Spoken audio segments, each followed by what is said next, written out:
quite often in leadership, we can find ourselves getting emotionally charged up because of someone else's behaviors. And one of our key skills in our emotional intelligence and leadership excellence is being able to stay emotionally separate from someone else's choices and actions. It is a matter of reminding ourselves as a leader that this is an adult who made a decision. And now I, as their leader, am responsible holding them accountable to that decision-making. An adult that's in your charge has signed a contract, agreed to an employment, the policies and the procedures involved with that.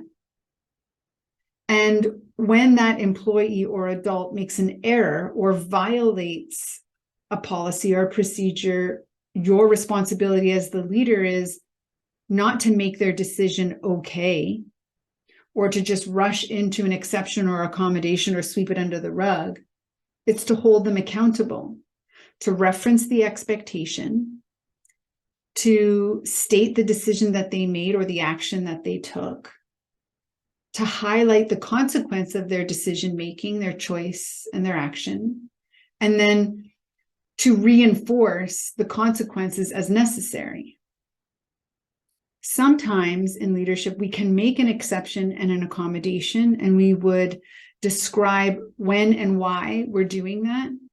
But oftentimes, we aren't able to do that. These kinds of very real conversations are a big part of what would qualify as not just psychological safety, but transparency and truth-speaking in the workplace, while also staying emotionally separate from it as a leader. Because when we allow ourselves to get angry at someone else's choices, then we deliver our message through anger, but we also might be making our decisions around expectations or exceptions and accommodations through anger.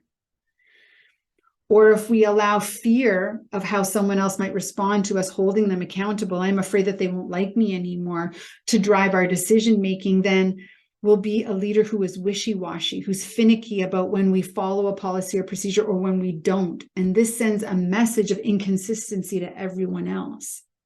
Those have very negative ripple impacts to our influences as a leader and to our culture.